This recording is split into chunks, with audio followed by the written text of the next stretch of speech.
गोबर भक्तों, तुम्हें तो समझ में आएगा नहीं कभी। तो तुम भारत के एक तालिबान का हिस्सा हो। आरएसएस एक तालिबान संगठन की तरह चला रही है। तुम्हारे दिमाग में वायरस भर दिया गया है। दिमाग में झूठ बोलने का कोई सीमा ही नहीं है नरेंद्र मोदी का। आपने कहा कि मैं 12वीं पास हूं, 12वीं पास करके मैं छोड़ दिया था घर बार 14 साल की उम्र में। तो पूरे देश के एक एक नागरिक से मैं समझता हूं गोबर भक्तों को भी यह बात समझ में आ जाएगी। मोदी के बयान के अनुसार कभी 14 साल का बच्चा 12वीं पास कर सकता है क्या? उसके बाद क्या कहते हैं, मोदी जी ने कहा कि मैं 35 साल भीख मांग के खाई।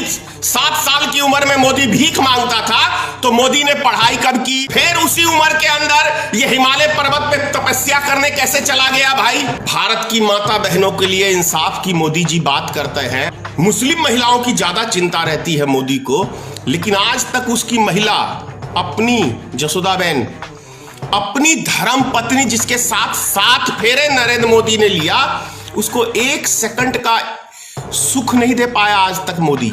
सबका साथ, सबका विकास। अरे पहले अपने घर परिवार का तो साथ दे ले भाई, तब तो देश की दुनिया का साथ देगा ना। हिंदुस्तान में गधों की कमी नहीं है, एक ढूंढो तो मिलेंगे 1000। मोदी के गोबर भक्तों को बहुत बुरी लगेगी ये बात। वो गधे ही है, क्योंकि अच्छे बुरे की उनकी परख नहीं है, समझ नहीं है। थाली लोटा घंटा घंटी बजाने से क्या कोरोना वायरस भाग गया? और सारा देश लग गया उसके अंदर, पढ़े लिखे आदमी तक लग गए। मैं नरेंद्र मोदी अमित शाह से ज्यादा गंदा व्यक्ति अभी तक मैं कह रहा हूं पूरी दुनिया में नहीं पैदा हुआ होगा। नमस्कार मित्रों, मैं धनेश्वर महतो। अभी कल देखने को मिला गुजरात के अंदर 4 आदमियों को जेल हो गई है। वजह क्या है? तो उन्होंने सोशल मीडिया के ऊपर अमित शाह जी के विषय में कुछ टिप्पणी कर दिया कि वो बीमार है, सिर्फ बीमार है। इतने पे उन चारों को अरेस्ट कर लिया जाता है। लेकिन उससे भी महत्वपूर्ण बात यह है कि यदि सिर्फ इतना कहने पे कि अमित शाह जी बीमार है तो उन 4 व्यक्तियों को जेल हो जाती है। तो सोचिए कि मोदी और अमित शाह ने तो 135 करोड़ जनता के साथ झूठ बोलने का काम किया है, तो क्या उनको जेल नहीं होनी चाहिए? अब झूठ की मैं गिनती आपको करवा देता हूं। मोदी जी ने 100 दिन में काला धन विदेश से लाने की बात कही थी कि नहीं कही थी? नंबर 1 झूठ। 15 से 20 लाख रुपया हर व्यक्ति के खाते में देने की बात कही थी, मोदी ने कही थी कि नहीं कही थी? नंबर 2 झूठ। और उससे भी बड़ा झूठ, जो देश की पॉपुलेशन 60% युवा की है आज के टाइम में, उनको प्रत्येक साल 2 करोड़ नौजवानों को रोजगार देने की बात कही थी कि नहीं कही थी? तो ये 3 सबसे बड़े झूठ जो 135 करोड़ जनता के साथ मोदी और अमित शाह ने बोला, और उसके बाद एक टीवी चैनल के ऊपर अमित शाह ने आके कहा, नेशनल न्यूज के ऊपर, कि अरे भाई वो तो चुनावी जुमला है। तो यदि किसी व्यक्ति ने आपके साथ थोड़ा मजाक कर दिया, अमित शाह जी आप गायब हैं जब से कोरोना वायरस का देश के अंदर 2.25 महीने के अंदर 1.5 महीने से जो ऊपर हो गया है, और आप कहीं दिख नहीं रहे, तो जनता ने थोड़ी टिप्पणी कर दी, तो 4 लड़कों को, निर्दोष को, बेचारे को जेल में आपने कर दिया। तो सबसे पहले तो जेल में आपको जाना चाहिए, नरेंद्र मोदी को जेल में जाना चाहिए, क्योंकि आपने पूरे देश की जनता का विश्वास मतलब खोने का काम किया है। आपने उसके साथ विश्वासघात करने का काम किया है जनता के साथ। जनता में ईश्वर वास करता है, और आपने ईश्वर को छलावा करके उनसे झूठ बोल के सत्ता हथियाई है नरेंद्र मोदी जी। तो आपको जेल होना चाहिए। और कल की बात कर लेते हैं, दूसरी चीज। अमित शाह जी कहते हैं कि ममता दीदी बंगाल के 2 लाख आदमी बाहर फंसे हुए, उनको आप अनुमति नहीं दे रहे। वहीं ममता दीदी कि देखिए मैंने आपके पास इतने एप्लीकेशन दिए हैं, उसका कोई जवाब नहीं। झूठ देखिए, और उससे भी बड़ा झूठ ये देखिए आप कि गुजरात अमित शाह का क्षेत्र है, गुजरात नरेंद्र मोदी का क्षेत्र है, और सबसे ज्यादा गरीब मजदूरों के ऊपर अत्याचार आज के टाइम में। कल 12 जगह गुजरात के अंदर जनता ने रोड पे उतरने का काम किया, पुलिस के साथ हाथापाई हुई, पुलिस ने उनको बहुत बेदर्दी से पीटा। तो ये खेल अमित शाह और नरेंद्र मोदी, आप यूपी, बिहार और देश के तमाम राज्यों के मजदूरों के साथ खिलवाड़ करने का काम आप कर रहे हैं। तो आपको कितने साल की सजा होनी चाहिए मोदी, अमित शाह जी? ये प्रश्न है।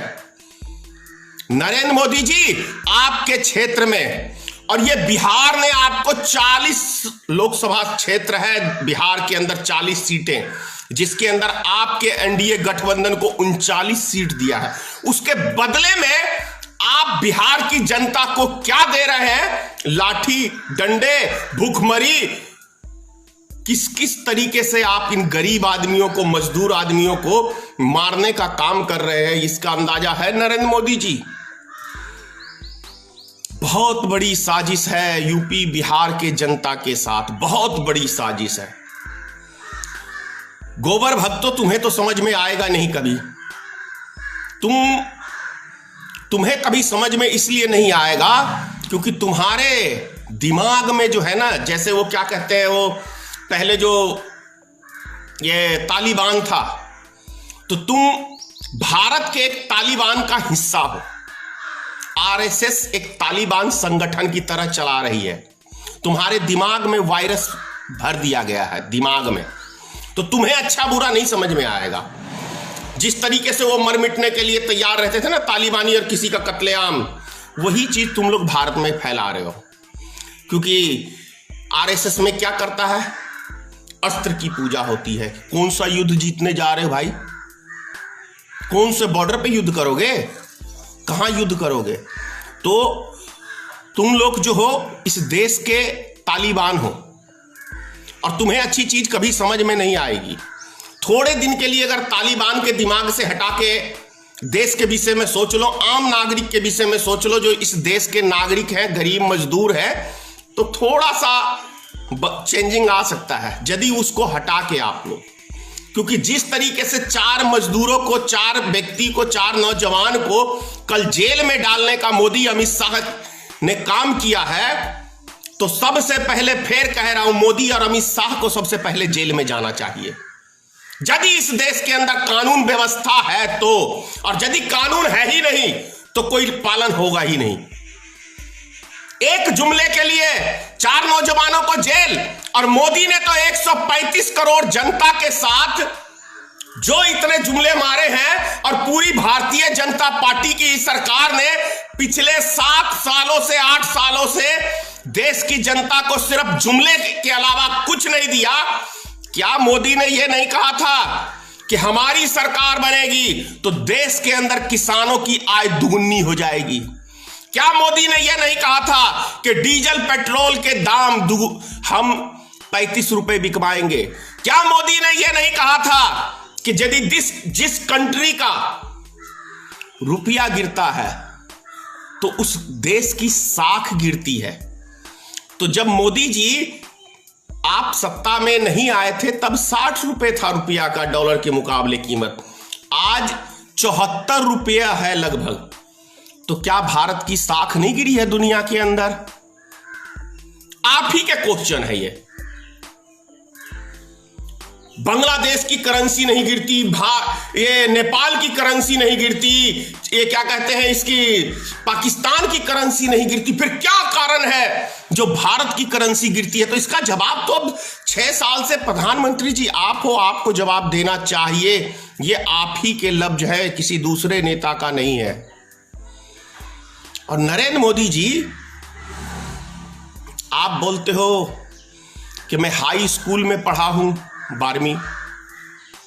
आपका बयान झूठ की, मैं आपको आज सीमा आपकी बताता हूं। झूठ बोलने का कोई सीमा ही नहीं है नरेंद्र मोदी का।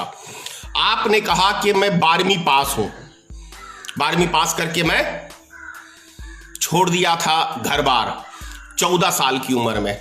तो पूरे देश के एक एक नागरिक से मैं समझता हूं गोबर भक्तों को भी यह बात समझ में आ जाएगी। मोदी के बयान के अनुसार कभी 14 साल का बच्चा 12वीं पास कर सकता है क्या? 2 साल की उम्र में पहली क्लास में कोई बच्चा आज तक गया है क्या? बहुत ही मतलब एक मैं समझता हूं इस दुनिया का जो सबसे बड़ा मूर्ख होगा उसको भी यह बात समझ में आ जाएगी। और यदि मूर्खों का कोई सरदार होगा तो उसको कभी बात यह समझ में नहीं आएगी। तो मोदी झूठ बोलता है कि नहीं बोलता है? और यदि 14 साल की उम्र में वो 12वीं पास कर लिया, 2 साल की आयु से, मतलब 2 साल के बच्चे का तो जुबान भी ठीक से नहीं खुलता है, तो वो सोच लो वो पहली क्लास में चला गया था नरेंद्र मोदी, 12वीं पास कर लिया 14 साल की उम्र में। उसके बाद क्या कहते हैं, मोदी जी ने कहा कि मैं 35 साल भीख मांग के खाया हूं। 35 साल भीख मांग के, ये मेरा नहीं बयान है, मोदी जी का स्वयं का बयान है। अब जो व्यक्ति 1992 में अडवाणी के रथ पे दिखे थे, ये 42 साल के थे, 42 साल के। सोचिए मैं इनकी बात कर रहा हूं। तो 42 साल में यदि 35 साल हम काट दे तो 7 साल का बच्चा बचता है। 7 साल का बच्चा क्या भीख मांगने उसके घर परिवार का कोई व्यक्ति छोड़ देगा कि तू जा भाई भीख मांग? बात को आप लोग समझिए। 7 साल का बच्चा क्या भीख मांगने जाएगा? और यदि 7 साल की उम्र में मोदी भीख मांगता था तो मोदी ने पढ़ाई कब की? फिर उसी उम्र के अंदर यह हिमालय पर्वत पे तपस्या करने कैसे चला गया भाई? अब पॉलिटिक्स में कैसे आ गया? 1973 से पॉलिटिक्स में है। तो झूठ की कोई नरेंद्र मोदी की सीमा नहीं है। भारत की माता बहनों के लिए इंसाफ की मोदी जी बात करते हैं। मुस्लिम महिलाओं की ज्यादा चिंता रहती है मोदी को, लेकिन आज तक उसकी महिला अपनी जसोदाबेन, अपनी धर्म पत्नी जिसके साथ 7 फेरे नरेंद्र मोदी ने लिया, उसको 1 सेकंड का सुख नहीं दे पाया आज तक मोदी। तो देश की जनता को सुख देने वाला व्यक्ति लगता है आप लोग को? लगता है आपको कि जो व्यक्ति अपनी जिसके साथ 7 फेरे 7 जन्म तक की कसमें खाता है आदमी, उसको एक दिन पत्नी का दर्जा नहीं दे पाया, वो व्यक्ति आज सबका साथ सबका विकास? अरे पहले अपने घर परिवार का तो साथ दे ले भाई, तब तो देश की दुनिया का साथ देगा ना। लेकिन घर परिवार का जो व्यक्ति साथ ही नहीं दे सकता है, वो समाज का साथ क्या देख सकता है? उसका जीता जागता आज आप उदाहरण देख लो। इसीलिए किसी उस शायर ने कहा था ये कि हिंदुस्तान में गधों की कमी नहीं है। अरे थाली लोटा घंटा घंटी बजाने से क्या कोरोना वायरस भाग गया? और सारा देश लग गया उसके अंदर, पढ़े लिखे आदमी तक लग गए। तो सोच लो कि देश में क्या है। मोदी ने जो कह दिया बस वो, लेकिन मोदी ने तो झूठ के अलावा इस देश को आज तक कुछ दिया नहीं। कैसे आप लोग यकीन कर लेते हो? बड़ी बात है। अपने गिरेबान में झांक के देखो नरेंद्र मोदी, अमित शाह, कि तुमने कैसी कैसी गलतियां की है अभी तक। 6 महीने का जिस महिला के पेट में एक नन्ना मुन्ना सा बच्चा पल रहा है और वो सैकड़ों किलोमीटर पैदल चल रही है, और एक कंस ने भी यह जुल्म नहीं किया होगा। कंस ने भी यह जुल्म नहीं किया होगा कि किसी गर्भवती महिला को सैकड़ों किलोमीटर पैदल चलने के लिए, और जो महिला रोड के ऊपर डिलीवरी हो गया है, मर गया उसका बच्चा, वो मर गई। कितने गंदे हो दुनिया में। नरेंद्र मोदी अमित शाह से ज्यादा गंदा व्यक्ति अभी तक मैं कह रहा हूं पूरी दुनिया में नहीं पैदा हुआ होगा।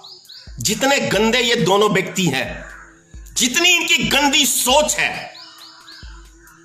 मासूम जनता रोड पे भूख प्यास से मर रही है, लेकिन ये अभी भी राजनीति करने से बाज नहीं आ रहे हैं। ममता बनर्जी को आपको बोलना चाहिए था, ठीक है हम देते हैं आपको, अपने आदमियों को बुलाइए, कितनी रेलगाड़ियां चाहिए। दुनिया में सबसे ज्यादा रेलगाड़ी यदि किसी मुल्क में है तो वो भारत में है। लेकिन उसके बाद भी कल भी विदेश से आदमी लाया गया है, लेकिन हमारे देश में हमारे गरीब मजदूर उनको घर नहीं पहुंचाया जा रहा है। लेकिन मोदी जी वीआईपी को तो वाह एरोप्लेन भेज के मंगाते हैं, कोरोना वायरस देश में फैलाते हैं। और ये कोरोना वायरस फैला कहां से? गुजरात से फैला है। ये दिल्ली के वो मस्जिद से नहीं फैला है। जिस दिन कोरोना वायरस का सबसे पहला मरीज की मृत्यु हुई थी, उस दिन डोनाल्ड ट्रंप के स्वागत में 1 लाख आदमियों को नरेंद्र मोदी ने इकट्ठा किया था गुजरात में, और 3000 आदमी वो ट्रंप लेके आया था वहां से। वो सारे बीमारी फैला के वो व्यक्ति, मतलब गुजरात के अंदर नरेंद्र मोदी ने कोरोना वायरस को फैलाने का काम किया। नरेंद्र मोदी की घटिया सोच, घटिया मानसिकता के कारण से आज पूरा देश, चाहे वो बिजनेसमैन हो, चाहे आम जनता हो, और गरीब मजदूर की तो कोई बात ही नहीं है, कितने बेचारे मर चुके हैं। तो ये नरेंद्र मोदी की किए दिए की नरेंद्र मोदी की गलती का खामियाजा आज पूरा देश भुगत रहा है, इतना ही कहूंगा। जय